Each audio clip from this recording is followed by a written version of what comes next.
All right, good morning, men. We're going to continue in our book, Disciplines of a Godly Man by R. Hughes. And today we continue in chapter 5, Discipline of Friendship. Yesterday we got through the introduction. Today we're going to get right into it. We're going to talk about the great friendship of David and Jonathan. So let's begin. If there ever was a man's man, it was Jonathan. And if there ever was a man who felt the need of a friend, it was Jonathan. The Philistines' domination of Israel in that day was so complete that they allowed no blacksmith in the land for fear that they would make swords and spears for the Israelites. In fact, there were only two swords in the entire nation, those of King Saul and his son Jonathan. All Israel was in a dark funk of depression and despair. All, that is, except Jonathan. Jonathan saw matters differently. He believed that if God willed it, Israel could be saved, even by a few. While others looked down, he looked up and saw a great, glorious God who could deliver him any time he saw fit.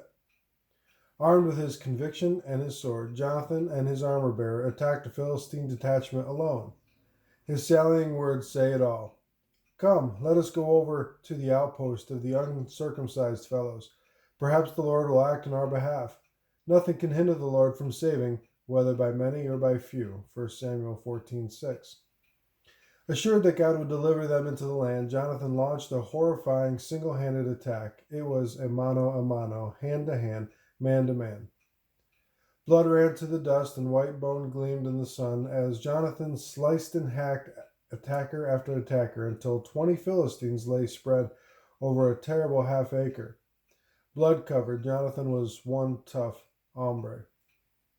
Jonathan's heroics put some steel into his people, and a rebellion followed, and some good days for Israel. But with Saul's subsequent sin and rejection, Israel fell to an even darker day than before, chapters 15 through 17. And Jonathan was more alone than ever. Even his great heart was affected, as he too trembled before Goliath. There was no one of like mind, he thought, until he encountered David. He could not believe his ears as David called out to the giant, quote, You come against me with sword and spear and javelin, but I come against you in the name of the Lord Almighty, the God of the armies of Israel, whom you have defied. This day the Lord will hand you over to me, and I'll strike you down and cut off your head, and the whole world will know that there is a God in Israel. All those gathered here will know that it is not by sword or spear that the Lord saves, for the battle is the Lord, and he will give all of you into our hands. That's chapter 17, 45 through 47. Then David ran full speed at Goliath and nailed him right between the eyes. Blood-smeared David stood holding the great gory head, talking calmly with Jonathan's father Saul. At last, Jonathan had found someone whose heart was in tune with his, a friend. What followed was the flowering of a deep male friendship, one of the most celebrated friendships in all of literature. As such, it provided the essential elements and wisdom for all genuine friendships. Friendship's mutuality. The initial element in Jonathan and David's great friendship was mutuality of soul. As the account so plainly states, in chapter 18, verse 1, after David had finished talking with Saul, Jonathan became one in spirit with David. The soul of Jonathan bound itself to the soul of David. Jonathan saw that David viewed life from the same divine perspective. God is sovereign and does as he pleases, and all of life is to be lived for him. And when he saw this, his soul reflexively clung to David's. Here was a man whose heart beat with his. This is the way it is with deep friendships. It is not that friends think alike on everything, often it's quite the opposite. But they do share the same worldview and approach to life. And this is why a Christian friendship exceeds anything that exists between non-believers. For such a friendship is founded on a supernatural mutuality of soul. The Holy Spirit makes your souls chorus the same cries. For example, you assent to the same authority, you know the same God, you are going the same way, you long for the same things, you dream mutual dreams, you yearn for the same experiences of holiness and worship. Jonathan's soul bound itself to David's soul. You know when this happens, and it's a wonderful. Friendship's love. Mutuality of soul is followed by love. as the next phrase indicates, and he, Jonathan, loved him, David, as himself. We see that in verse 1. This is an amazing statement because of its immediacy. The love did not develop in a month or a day even, but in a flash. It was because David's sizzling soul met such a deep need in Jonathan's. At last I have found someone who lives like me. He really did love him as himself, and in doing so was loving his neighbor as himself, and he was thus fulfilling the law of God. This love would pay great dividends because honest, unselfish love has irresistible drawing power. David would be drawn to the same love, as we shall see. Friendship's commitment. Jonathan's astonishing mutuality of soul and the immediacy of his love was followed by a profound commitment.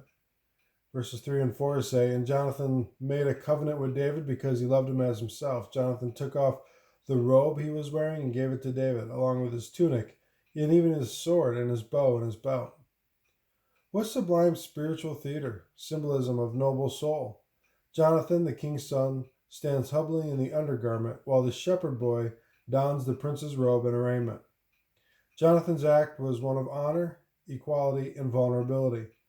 To wear the robe of a king was an immense honor, as testified by Haman's faithful request to wear the Persian's robe and parade through the streets, Esther 6:6-9. Jonathan's symbolic divestiture formally abolished David's status as a shepherd and placed him side by side as an equal. His disrobing was a conscious display of vulnerability and real risk. The Shakespearean gesture meant, my life for your life, and he meant every bit of it. We may wonder, is such friendship really possible outside the sacred pages of Scripture? After all, these men were spiritual giants. But consider what happened when a 20-year-old Anne Sullivan arrived in Tuscumbia, Alabama, to tutor the blind and deaf 7-year-old Helen Keller, who could only utter animal-like sounds and often fell into destructive rages. For weeks, Anne Sullivan tried to break through to the girl's consciousness, until the famous 5th of April, 1887, a day Helen Keller described 60 years later, when the girl was holding a mug under the spout while Anne pumped water into it and using her other hand to repeatedly spell, water. And Helen suddenly understood. She later said, spark after spark of meaning flew from hand to hand, and miraculously affection was born. Anne Sullivan gave almost her entire life to Helen Keller. By 10, Helen was writing to a famous person in Europe in French. She mastered 5 languages and displayed far greater gifts than her teacher. Still, Anne Sullivan was devoted to Helen. Sitting beside her famous pupil at Radcliffe, spelling the lecture into her hand, Anne Sullivan's devotion never changed. She was satisfied to be Helen's friend and encourage her to make her a queen. The deepest of friendships have in common this desire, to make the other person royalty. They work for and rejoice in the other's elevation and achievements. There are no hooks in such friendships, no desire to manipulate or control, no jealousy or exclusiveness, simply a desire for the best for the other. Dostoevsky had the idea when he wrote, quote, to love a person means to see him as God intended him to be. Do you have the great fortune to have such a deep friend? Men, are we king makers? Friendship's loyalty. Jonathan maintained a fierce loyalty to David as their friendship grew. This is most remarkable because after the first flush of dramatic commitment, he was reminded by his father, no doubt more than once, quote, as long as the son of Jesse lives on earth, neither you nor your kingdom will be established. It's chapter 20, verse 31. Yet when Saul maligned David, we read that Jonathan spoke well of David, and on one occasion even persuaded his father to make an oath not to harm David, an oath Saul did not keep. Loyalty is indispensable to the survival of friendship. How many once prosperous friendships have faded because of disloyal talk? Pascal put it pointedly, I sat this down as fact, that if all men knew what each other had said of the other, there would not be 4 friends in the world. You will never know a deep friendship until there is mutual loyalty and trust. Friendship's encouragement. Constant flight from Saul produced some down times for David. For example, when he delivered the town of Keilah from the Philistines, he learned that the citizens of the town were plotting to turn him over to Saul. And so off to Horesh in the desert he fled, disheartened and terribly discouraged. But Jonathan came to the rescue. In chapter 23, verse 16, it says, And Saul's son Jonathan went to David to Horesh and helped him find strength in God. What a friend. A friend loves at all times, and a brother is born for adversity. Proverbs 17:17. Jonathan's encouragement was more than everything is going to be okay. The verse quoted above literally reads, He strengthened his hand in God. Jonathan pointed David upward to the grand perspective which had first drawn him to the shepherd boy. This undoubtedly involved instruction, prayer, and mutual worship. The Apostle Paul experienced similar comfort from his friend Titus. In 2 Corinthians 7, 6, and 7, it's written, But God, who comforts the downcast, comfort us by the coming of Titus, so that my joy was greater than ever. This is the Titus touch, the golden touch of an encouraging friend. As we have cataloged the beautiful elements of Jonathan and David's deep friendship, mutuality, love, commitment, loyalty, and encouragement, we have observed that they came largely from Jonathan.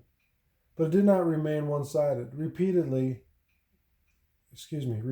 mutual commitments began to mark the friendship of these two remarkable men.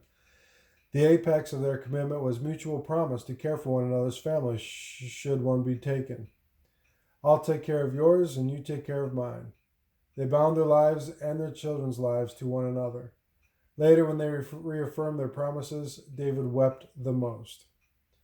It appears that Jonathan's friendship had drawn David to unexpected heights of devotion. Male friendship has reached heaven when men make such promises to each other. I treasure a sacred moment when my old childhood friend, married and with family, met with my wife and me on vacation in the Colorado mountains and said after a late evening meal, quote, If anything happens to you, Kent, Judy, If anything happens to you, Kent, Judy and I will look out for Barbara and the children. It was a sacredness I gladly reciprocated. All right. So lastly, food for thought. Let me give you one question here. He writes, What truths of friendship, of Christian friendship, are evident in the relationship between David and Jonathan? The reference is 1 Samuel 14 through 18, and the encouragement is to list as many as you can. What truths of Christian friendship are evident in the relationship between David and Jonathan? From 1 Samuel 14 through 18. List as many as you can. Secondly, have you experienced the Titus touch? 2 Corinthians 7, 6, and 7. In your own words, what is the Titus touch? How can you become more like Titus? Why would some men choose not to? All right, guys. Thanks again for spending this time with me. This has been Disciplines of a Godly Man. God bless. Have a great day.